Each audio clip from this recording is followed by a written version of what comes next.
As an instructor, create the required post. Enter the content of the post and select the classroom with which you wish to share this post.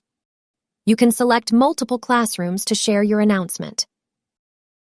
Click the announcement icon to share this post as an announcement. By default, the method of announcement will be set as bulletin board notification. Click the email option if you wish to send the announcement both as a bulletin board and email notification.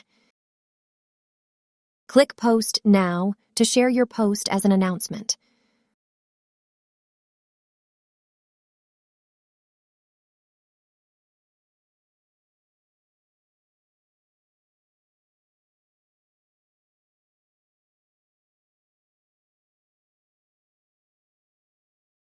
Learners will now get the bulletin board notification,